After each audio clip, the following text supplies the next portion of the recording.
گاهی وقتا آدم وسط این همه دوندگی یه دفعه کم میاره. نه اینکه ضعیف شده باشه ها، نه، فقط خسته است. خسته است بس دویده تا همه چیز رو به راه کنه، بدون اینکه حواسش باشه حال خودش توی این شلوغیا داره گم میشه.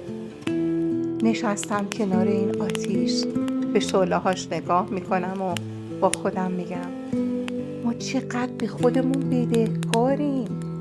یادمون رفته آدم تا خودش از درون گرم نباشه، تا خودش به داد دل خسته خودش نرسه، نمیتونه برای کسی دلگرمی باشه.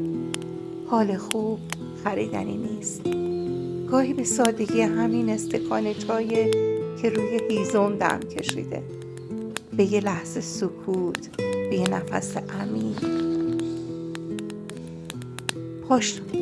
پاشو برای خودت یه چای بریز، دستت رو دور استکان داغ حلقه کن، چشماتو ببند و آروم در گوش خودت بگو فدای سرت اگه همه چیز طبق نقشه پیش نرفت.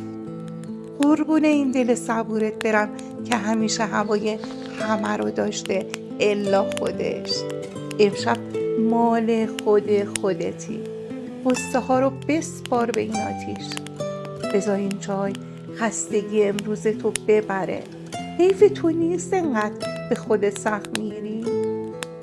اگه تو هم این روزا دلت یه ذره آرامش خواسته، این ویدیو رو نگه دار. شایدم لازم شد فرستادی برای کسی که میدونی تو این شلوغیا بیشتر از هر چیزی به یه استکان چایی و این مکس احتیاج داره.